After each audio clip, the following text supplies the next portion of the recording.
Tuhan, terima kasih untuk anugerah-Mu sore hari ini. Thank you, Jesus. Sungguh Engkau Tuhan yang besar, Engkau Tuhan yang luar biasa. Sekarang sampaikan isi hati-Mu buat kami semua mengerti kehendak-Mu Tuhan. Roh Kudus tolong kami, setiap kami tanpa terkecuali, roh hikmat, wahyu dan pengertian yang kuasai kami. Terima kasih Tuhan, Engkau baik, Engkau luar biasa. Kami syukuri anugerah-Mu hari ini. Dan biarkan setiap kami diubah dan diberkati hidupnya oleh Tuhan sendiri.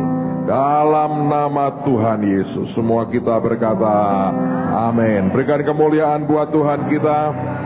Alright, silakan duduk saudara sekalian. Saudara lakukan ketika Anda melayani, atau saudara kerja sekuler di dunia ini.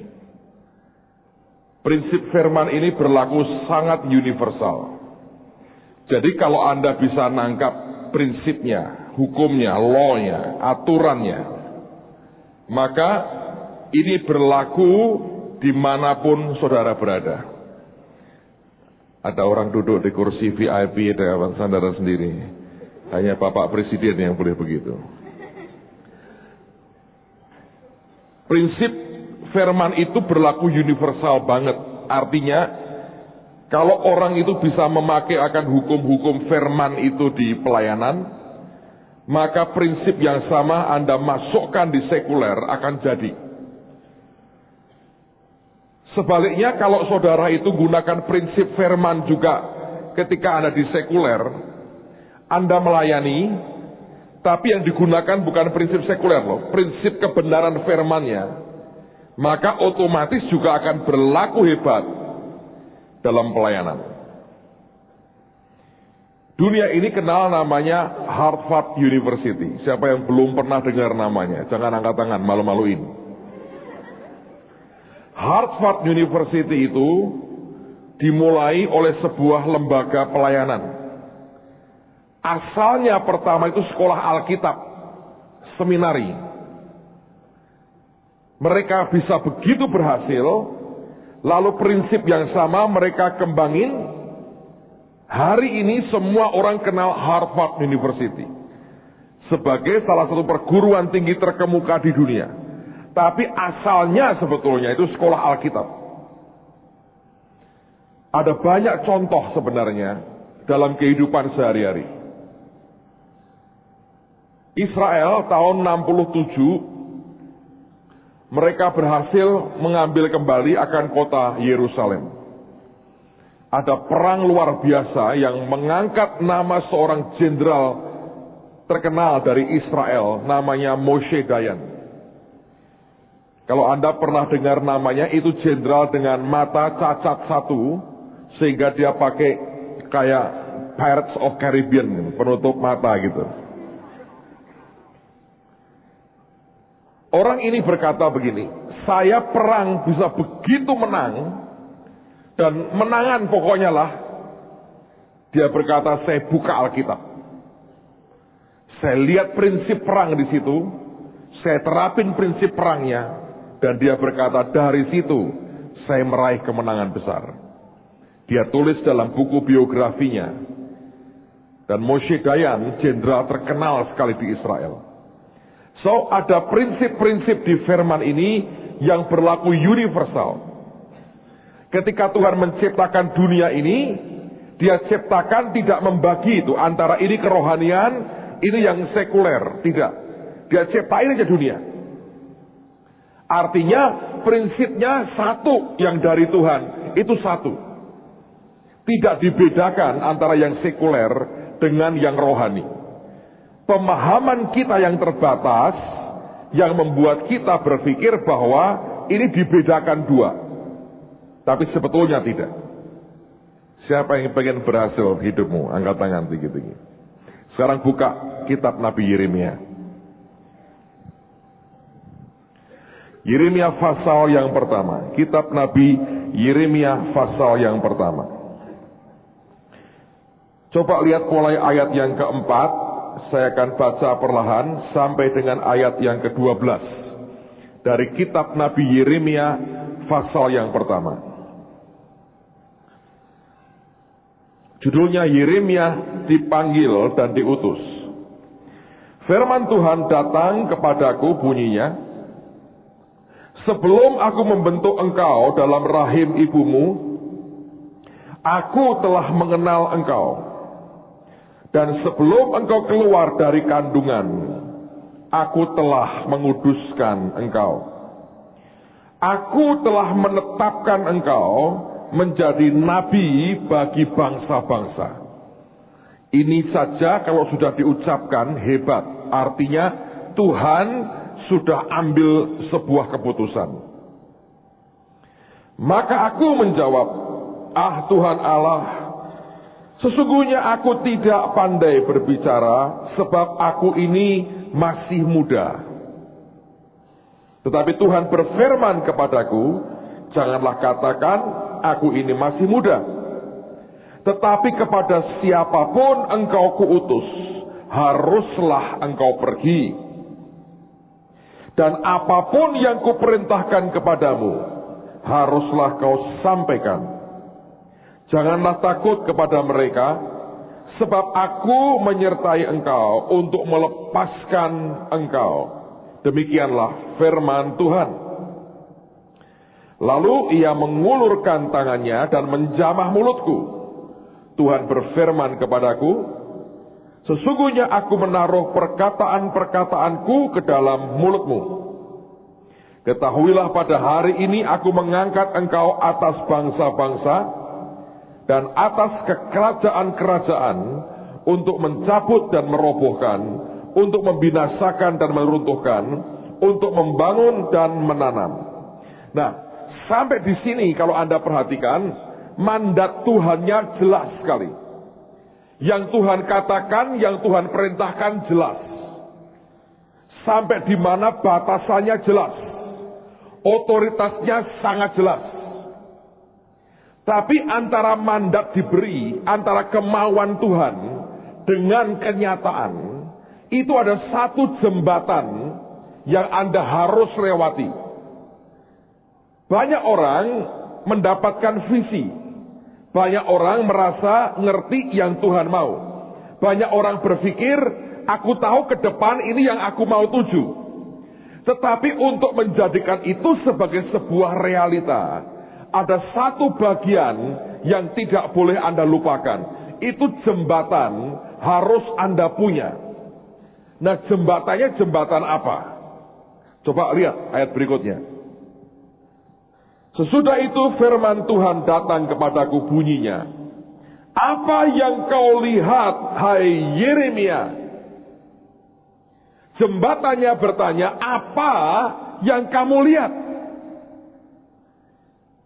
Bisakah kamu lihat sesuatu? Jembatannya itu adalah apakah Anda bisa melihat?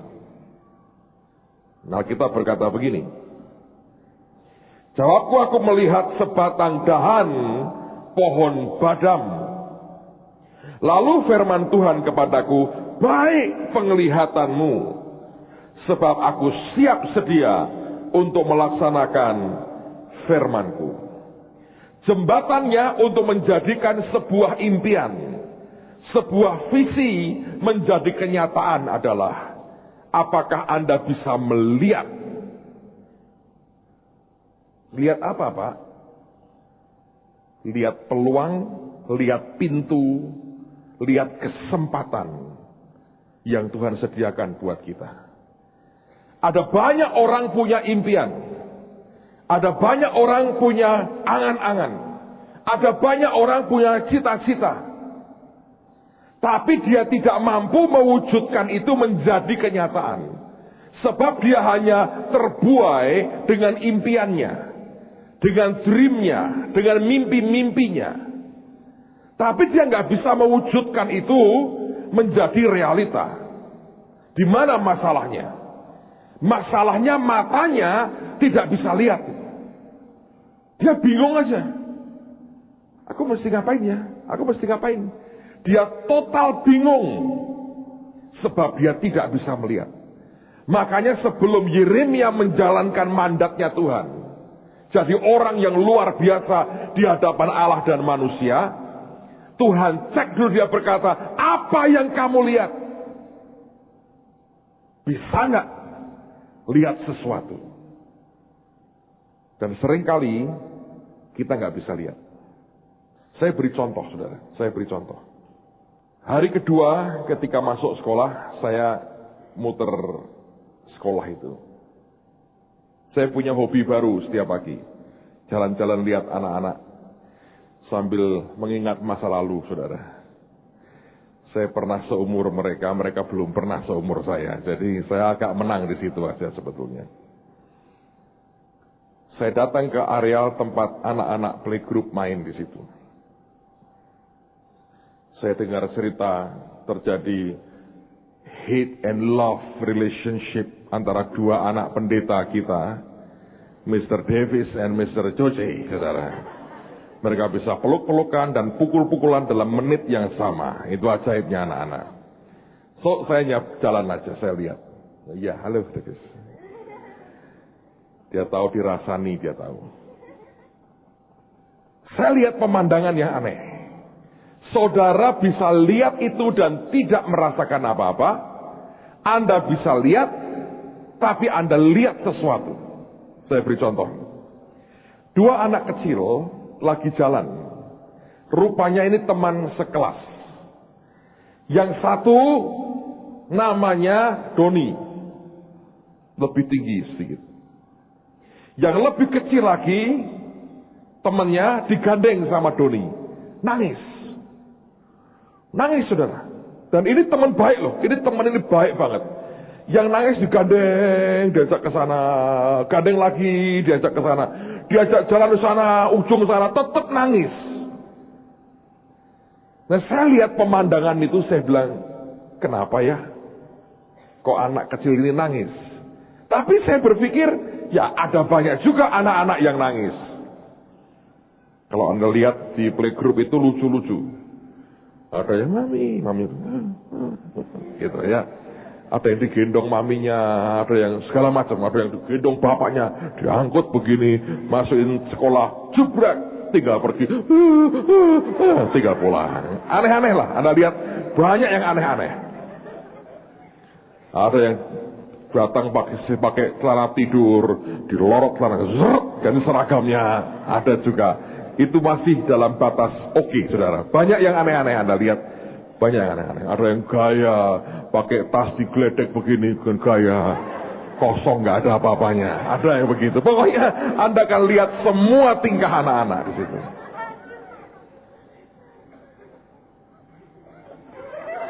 Kenapa toh kok ini orang paling peka di dunia. Dia tahu ya lu. Siapa yang beri? Oh, terima kasih banyak. Tolong di video yang bagus ini.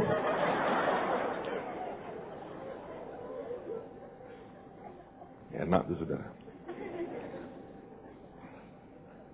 Saya lihat anak itu nangis, tapi yang membuat saya tertarik adalah kesetia kawanan dari si Doni ini. Saya deketin, saudara. Siapa sih yang nangis? Musa. Pagi itu saya melihat Musa menangis. Saya baca di Alkitab, maka menangislah Yesus. Tapi nggak ada maka Musa menangis, nggak ada. Tapi pagi itu saya melihat Musa menangis. Nah, Anda bisa lihat tidak? Tergantung. Saudara ini memang bisa lihat. Oh ya bisa dong Pak, saya lihat anak menangis. Saya beritahu saudara sesuatu. Melihat dengan melihat itu beda. Ya sama sih, melihat dengan melihat itu beda. Kalau Anda melihat sebagaimana orang lain melihat, ya Anda berkata, ya anak nangis, so what? Yang lain juga nangis. Saya lihat banyak anak nangis. Ya wajarlah. Ada yang hebat-hebat, yang berani sekali. Ditinggal orang tuanya, datang naik bus. Pulang naik bus tanpa diantar, banyak juga. Kalau Anda tanya, Musa menangis, ya anak biasalah nangis. Kenapa itu aja dikotbahin? Sebab saudara tidak melihat yang saya lihat. Makanya hari ini Anda perlu lihat yang saya lihat. Waktu saya lihat Musa menangis, saya tanya, kenapa? Tambah kenceng nangisnya.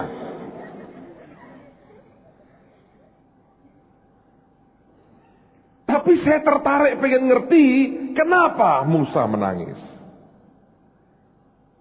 Lalu gurunya datang. Dan gurunya berkata, Pak, dia malu karena tidak pakai sepatu. Saya lihat ke bawah, pakai sendal jepit. Musa malu dan dia menangis. Gurunya berkata begini, besok saya bawakan sepatu anak saya. Masih baru. Sudah enggak muat. Saya yakin muat di kakinya. Saya lihat pemandangan itu. Saya lihat ada kebutuhan. Kemudian hari berikutnya, malamnya saya cerita dengan anak-anak, teman-teman yang ikut TSOA malam. Saya khotbah tentang Musa menangis. Sebab pada waktu gurunya ngomong dia tidak punya sepatu, saya lihat di daftar nama-nama kelas itu. Anda tahu namanya? Musa Al-Fateh. Malamnya saya cerita, besoknya sekolah dapat sumbangan 2 box isi penuh sepatu. Ngerti gak?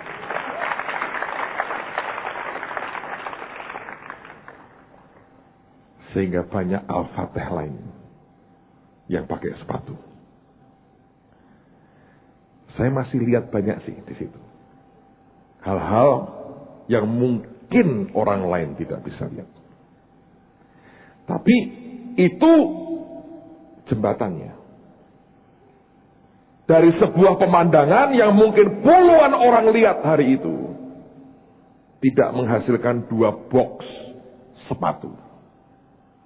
Tapi kalau Anda lihat dengan cara berbeda, dan Anda bicara yang Anda lihat, saudara menjadikan sesuatu jadi sebuah realita dan jawaban. Menciptakan dari yang tidak ada menjadi ada. Saudara bisa ngerti nggak yang saya maksudkan? Itu pemandangan sepertinya biasa. Tapi cara melihat seperti itu yang dibutuhkan untuk Anda menjadikan sesuatu yang tidak ada menjadi ada. Segala macam pelayanan yang aneh-aneh yang Tuhan berikan buat kita selama 6 bulan terakhir, semua sederhana sih. Dari melihat. Dan kalau Anda bisa melihat secara berbeda, sesuatu akan terjadi, saudara. Tapi kalau kita melihatnya sebagaimana orang umum lazimnya melihat, Anda juga tidak akan bisa menghasilkan apa-apa. Yang namanya McDonald itu lahir ketika orang itu lihat. Orang mau beli burger, antrinya lama sekali. Dia lihat yang orang lain lihat tapi tidak kelihatan. Dia ciptakan fast food. Hari ini sudah jutaan dijual di seluruh dunia. Dari satu kali melihat yang orang lain tidak bisa melihat. Kemarin kita buat acara KKR, namanya apa? Pesta Seru. Siapa yang hadir kemarin ikut bantu Pesta Seru? Pak Hasto ini orang yang paling tegar yang pernah saya lihat. Melihat dia nangis jarang, saudara. Kemarin saya lihat pemandangan yang ajaib sekali. itu lebih dari 500 anak-anak yang cacat, yang secara fisik, secara mental, ada yang Down syndrome, kumpul sama-sama. Dan hampir boleh dibilang hampir semua, 95% lebih, bukan dan belum terima Tuhan Yesus. Bayangin, itu banyak berjilbab datang. Ini saya ngomong terus terang nih ya. Apa adanya, orangnya nggak akan tersinggung. Saudara tahu yang dapat visi itu siapa? Saudara kita namanya Yuli. Yuli itu dari Jambi. Sekolah TSOA tahun berapa? 2000 something lah, banyak sekali kita lupa. Dari kecil ya, entah karena apa itu, kedua matanya tidak bisa lihat. Dia fisiknya tidak bisa lihat. Tapi dia lihat yang semua kita tidak bisa lihat.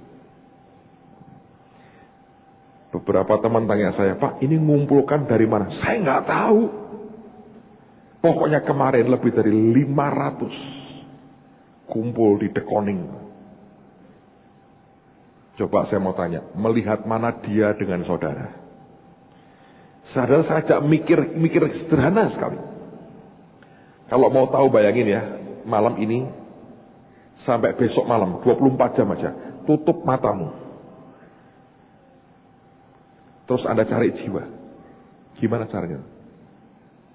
Anda gini, bertobat ya, bertobat ya. Ya, saya nggak ngecek. Anda ditutup matamu. Saya bilang, coba cari jiwa. Di Semarang aja. Tapi dia orang Jambi, pindah Semarang. Fisiknya nggak bisa lihat yang lain.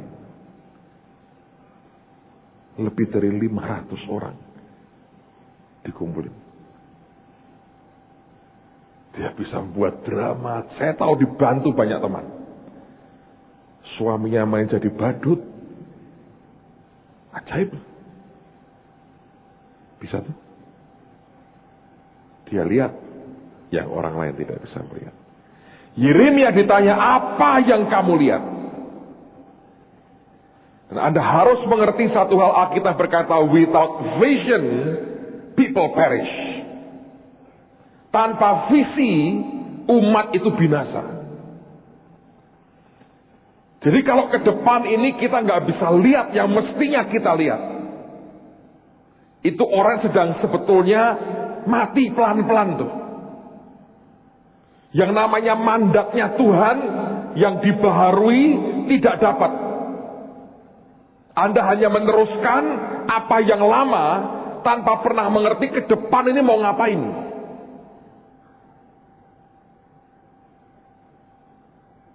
Saya baru dari Jawa Timur, KKR kesembuhan di Madiun dan Ngawi.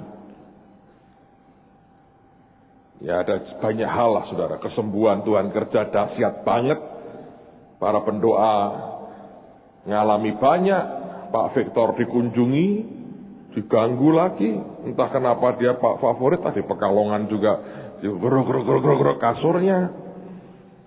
Tidur sekamar dengan Hengki dibiarkan, dia ditemui. Mungkin Hengki kalah ganteng ya Vic sama kamu. Sehingga menurut saya itu reasonnya diantaranya menurut saya kenapa dia bisa begitu favorit dengan beliau-beliau itu. Bayangin dari Pekalongan sampai Madiun. Everybody knows Victor Purnomo. Ini orang berbahaya buat kerajaan setan. Kalau enggak didiemin toh. Ini orang berbahaya. Saya ketemu dengan ratusan pendeta hari itu. Sejujurnya seringkali kesian sekali lihat pergulatan perjuangannya. Tapi yang paling memprihatinkan kalau orang sudah tidak punya visi, tidak tahu mau ngapain, sekedar meneruskan apa yang ada. Makanya kita mesti minta ke Tuhan, Tuhan buka mataku ini supaya aku bisa lihat. Kalau tidak saudara, Anda akan hidup ya sudah memang harus dijalanilah hidup begini. Mau apa lagi? Kita coba yang terbaik seperti apa, tapi sebetulnya Anda tidak pernah didrive, didorong oleh kekuatan di dalam yang hebat. Dan akibatnya jadi orang mediocre, orang yang di tengah. Sekarang saya mau ajak Anda lihat bagaimana prosesnya. Ini bukan proses yang langsung, Anda bisa lihat. Rasul Paulus pun mesti belajar. Nah, seperti apa proses melihatnya Paulus ini? Coba lihat Kisah Rasul pasal yang ke-16. Kisah Rasul pasal yang ke-16. Lihat mulai ayat yang ke-4 sampai dengan ayat yang ke-14. Kisah Rasul pasal yang ke-16 ayat 4 sampai dengan ayat yang ke-14.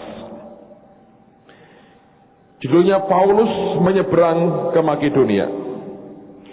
Dalam perjalanan keliling dari kota ke kota, Paulus dan Silas menyampaikan keputusan-keputusan yang diambil para rasul dan para penatua di Yerusalem dengan pesan supaya jemaat-jemaat menurutinya.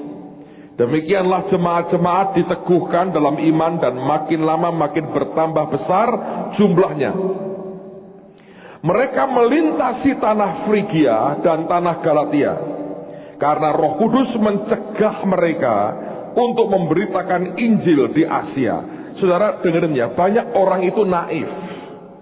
Kalau saya ngomong begini, oh Paulus dilarang oleh Tuhan memberitakan Injil di mana tadi? Di Asia. Orang pasti berkata, nggak mungkin. Tuhan kok melarang orang memberitakan Injil? Saudara ngerti nggak sih? Tuhan itu panglima perang hebat, ahli strategi ulung. Kalau orang berkata, aku nggak boleh nginjil ke sana, itu bukan berarti nginjilnya tidak boleh. Tapi dia itu ngerti strateginya. Aku mau ini dulu yang dilayani. Nah, sisi itu loh seringkali orang juga nggak bisa lihat. Kita memang tidak berani mengecam Rasul Paulus karena di dalam Alkitab. Tapi kalau hari ini orang berkata, saya nggak boleh nginjil ke sana, orang bisa berkata, nggak mungkin, sebab dia tidak ngerti apa yang Tuhan fahami. Oke? Dia mencoba, dicegah, nggak boleh. Teruskan lagi. Dan setibanya di Misia, mereka mencoba masuk ke daerah Bitinia. Tetapi Roh Yesus tidak mengizinkan mereka. Ada kata mencoba di sana. Ada dua kata penting, melintasi, dan yang kedua, mencoba. Ayat yang berikutnya. Setelah melintasi Misia, mereka sampai di Troas. Pada malam harinya tampaklah oleh Paulus suatu penglihatan. Ada seorang Makedonia berdiri di situ dan berseru kepadanya, katanya, menyeberanglah kemari dan tolonglah kami.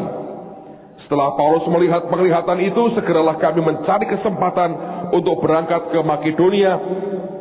Karena dari penglihatan itu kami menarik kesimpulan bahwa Allah telah memanggil kami untuk memberitakan Injil kepada orang-orang di sana. Lalu kami bertolak dari Troas dan langsung berlayar ke Samotraki, dan keesokan harinya tibalah kami di Neapolis.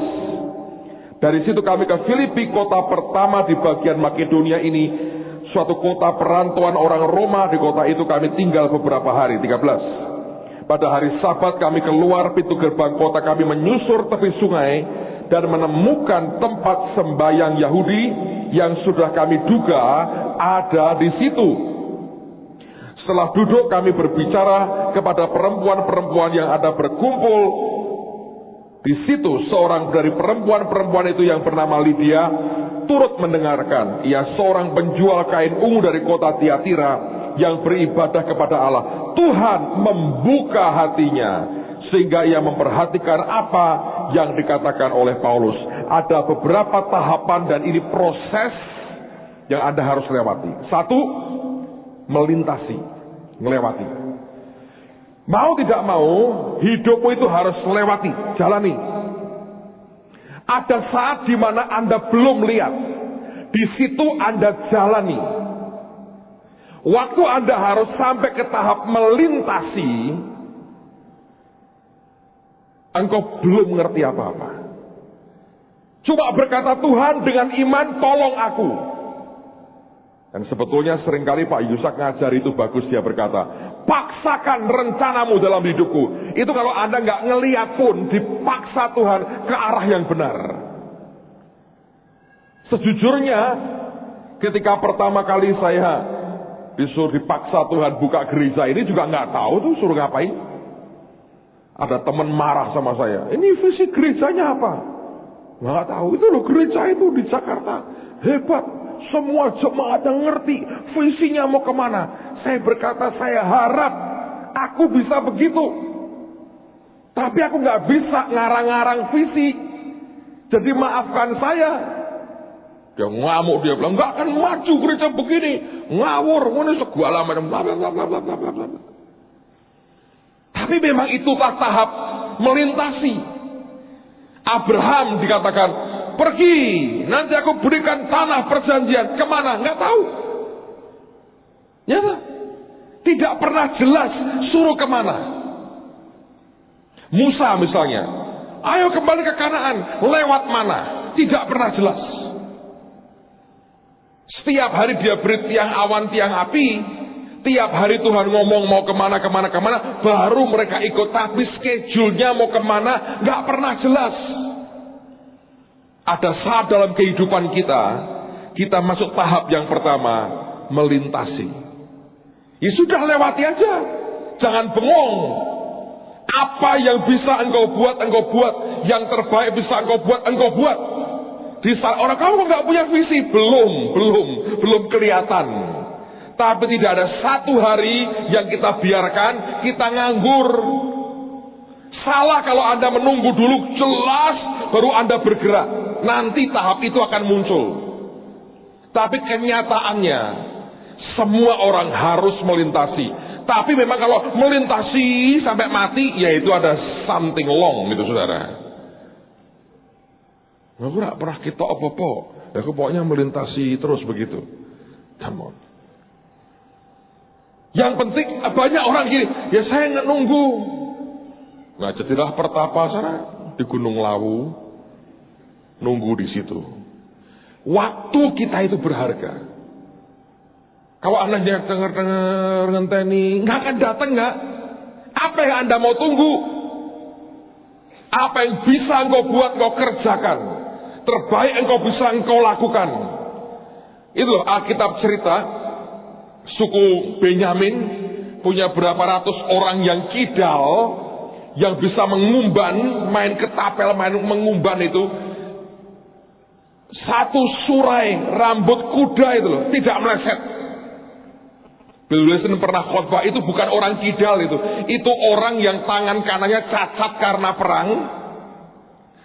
Mereka bertekad tidak akan menghabiskan waktunya di belakang meratapi tangan kanannya yang sudah cacat itu, tapi mereka memilih untuk melatih tangan kirinya sehingga mereka jadi pengumban yang luar biasa.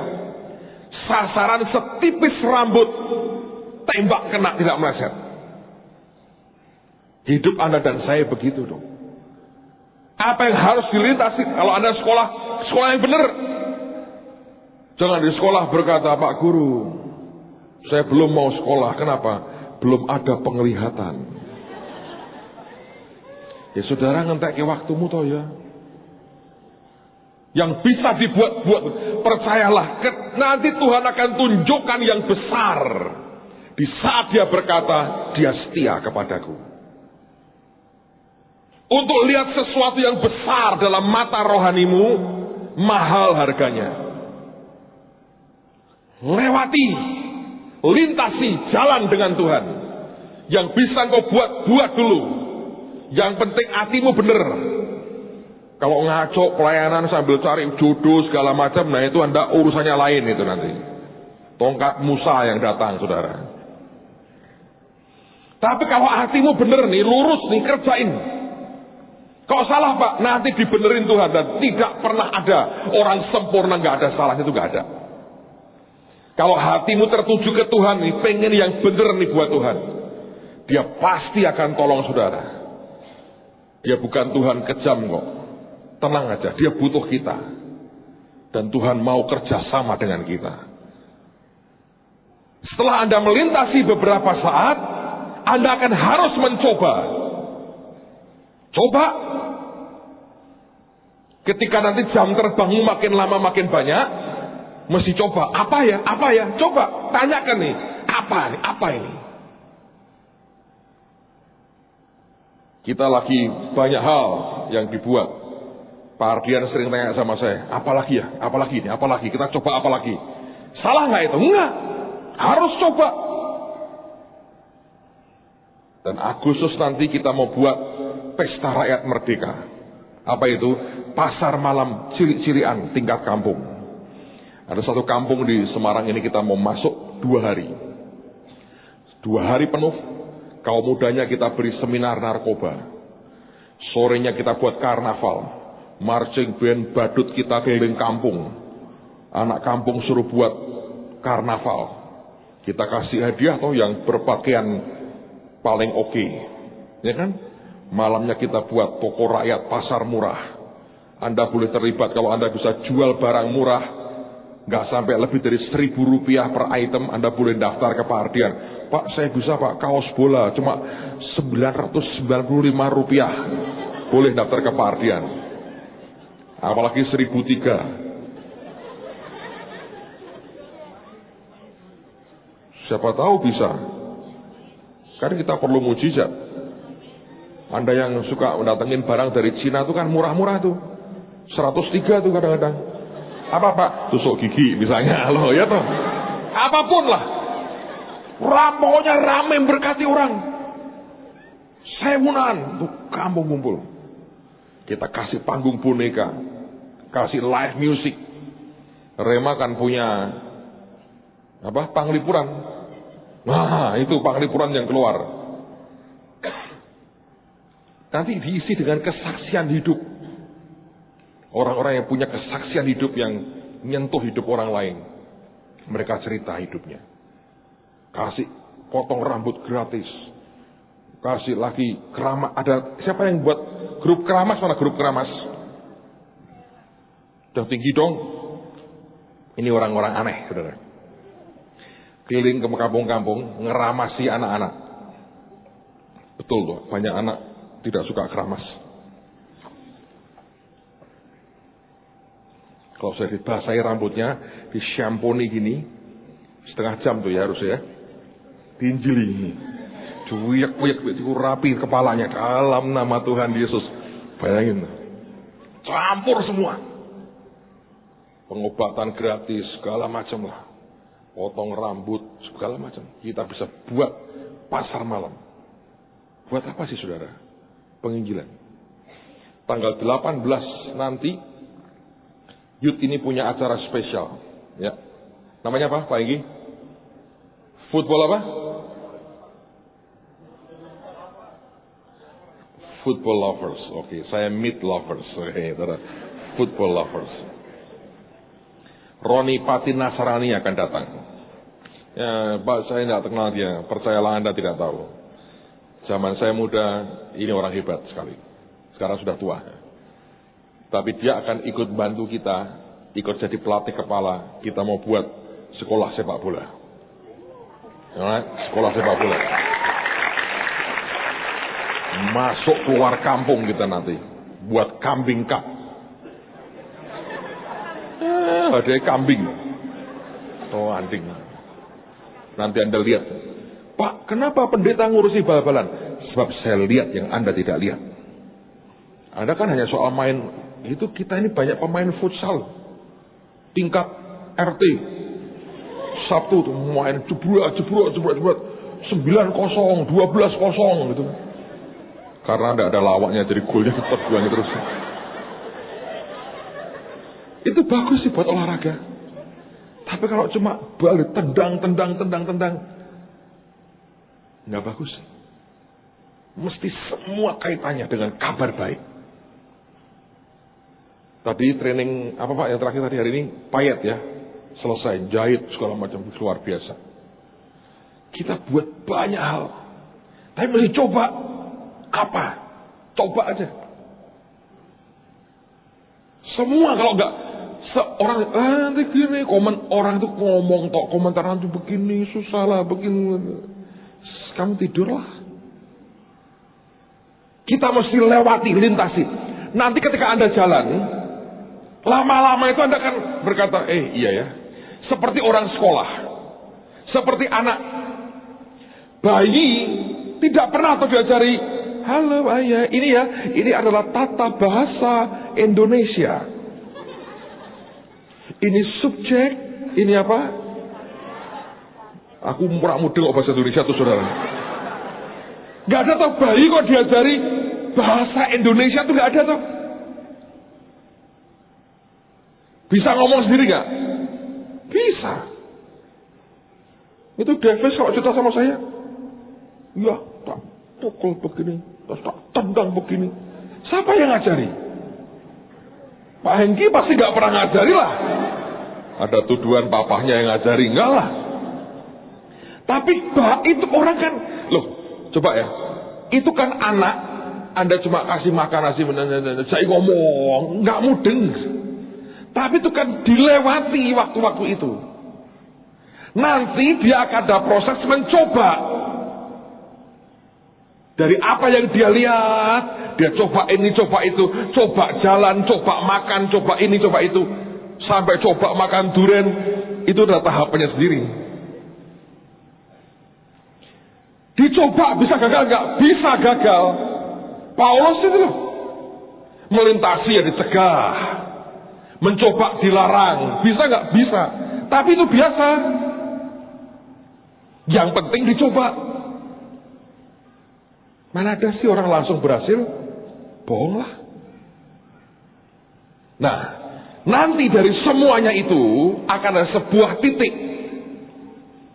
Tuhan lihat akan hatimu dan timbul rasa percayanya. Lalu kemudian dia bicara sesuatu. Nah, bicara pun itu harus disimpulkan. Bagaimana Anda bisa menyimpulkan pernyataan Tuhan? Dari Anda jalan dengan Tuhan dan coba begitu, itu memberikan pengalaman rohani dalam hidupmu. Lalu saudara akan bisa berkata, oh ini kesimpulannya. Kalau Anda pikirkan, sebetulnya ya, saya baru sadar itu hari Senin kemarin sih. Waktu Bill Wilson berkali-kali berkata buat sekolah 6 bulan, saya pikir-pikir, ya gendeng juga ya kita ini buat sekolah 6 bulan. Kita buat kebaktian untuk anak raja, banyak orang teriak-teriak, saya beras, dihapusin. Saya berkata nanti, sekian bulan lagi atau akhir tahun kita hitung-hitungan lah. Yang komentar begitu, baptis berapa, kita baptis berapa. Kan begitu saudara hitungannya kan. Hari ini sudah kita baptis 800 orang. Mereka belum ngomong lah. You do the talking, I receive the blessing. Ya. Akhirnya tunggalin lah. Kerjain aja. Lumayan lah 6 bulan. Ajaib loh. Dan Anda bisa ngerti ya. Ini sekali visi Anda, bam. Itu ada membuat macet jalan, membuat segala macam perputaran di daerah ini. Ini mendadak hidup banget. Dan saya bersyukur ada satu sisi aja. Coba sekolah nggak ada saudara. Ini hanya bagus Sabtu dan Minggu. Hari biasanya sepi. Bethlehem, malam kudus, sunyi senyap. Tuhan kasih sekolah buat kita. Saya bilang, nah ini. Lupa ini buat apa lapangan segini gede? Buat olahraga anak sekolah. Iya, muter satu aja sudah ngos-ngosan saudara.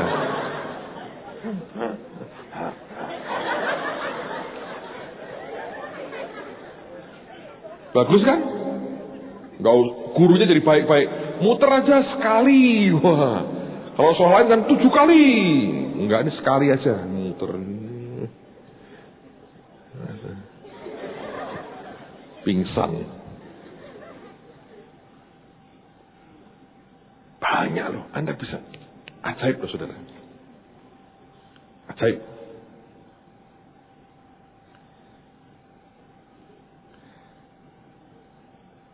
Cobalah. Gagal biasa. Dari semua itu akan mematangkan saudara.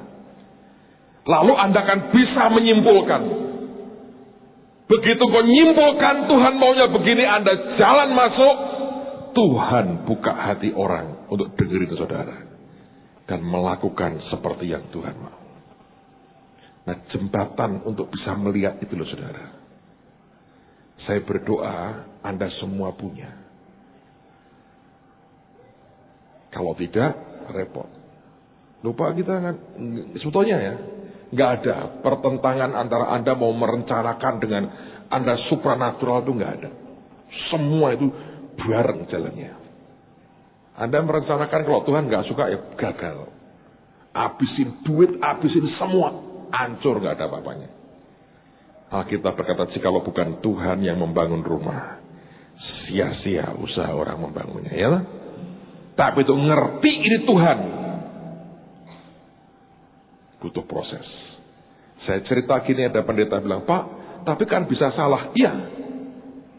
Kan berisiko jelas. Hidup itu semua gambling. Tahu nggak, hidup kita ini semua itu perjudian. Resiko. Saya ngomong ke dia, waktu itu kami makan, Pak, kok Bapak berani makan ini?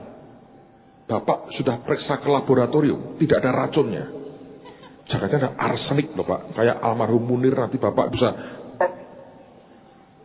Loh, gak pernah saya periksa. Loh, kok Bapak makan? Ya saya percaya saja, persis sama Pak dengan Tuhan begitu. Lah kemudian Bapak habis ini mencret, Bapak berkata, hati-hati di restoran itu makan jadi mencret. Selesai kan? Nah kalau mati, ya pulang ke rumah Bapak. Mau gimana? Hidup kan begitu loh. Loh, Anda keluar rumah, siapa yang jamin Anda selamat? Gak ada lah. Kok keluar juga? Lah pacar menanti. Apapun yang kita buat, di dalamnya itu mesti ada unsur tanda petik judinya. Gak jelas kok. Karena kita ini bukan orang yang maha tahu. Tapi kalau kita nggak pernah mau jalani, tidak pernah mau mencoba, kita nggak akan pernah bisa menyimpulkan. Dan kalau orang hanya tahu soal menyimpulkan, tapi tidak melakukan yang Tuhan perintahkan, juga nggak guna banyak. Tidak akan ada terobosan yang berlaku dalam hidup kita. Terus saya berdoa, hidup Anda dan saya adalah hidup karena kita mau melihat apa yang Tuhan mau kita lihat. Saya berdoa Anda menghasilkan sesuatu yang besar buat Tuhan dalam hidupmu. Hidup cuma sekali. Hidup cuma sekali.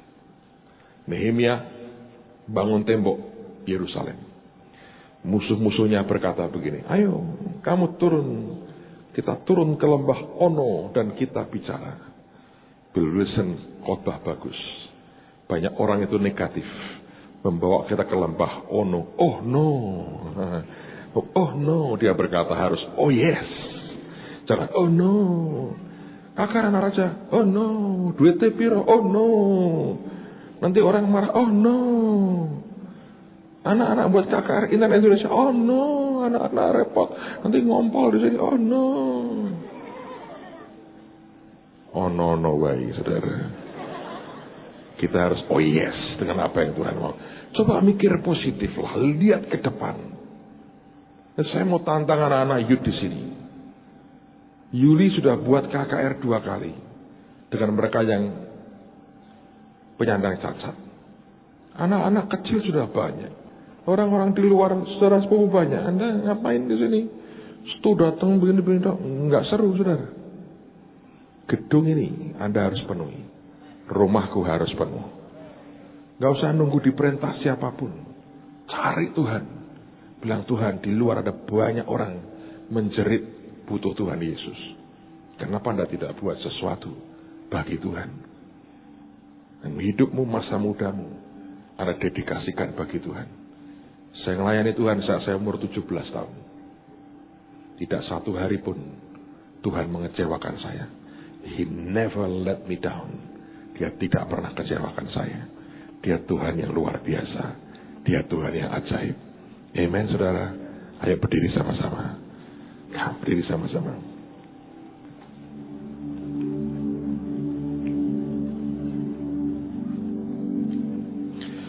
Ada lagu bagus. Waktu Tuhan bangkit di akhir zaman, ku mau di sana. Saudara sekalian, banyak orang tidak ada di tempat di mana Tuhan bergerak. Waktu dia menjangkau orang-orang yang belum kenal Tuhan, waktu dia bawa orang-orang saudara sepupu kita puluhan ribu. Saya mau tanya malam ini, Anda di mana waktu itu? Ketika ribuan anak-anak dibawa ke Tuhan beberapa minggu yang lalu, where were you? Anda di mana?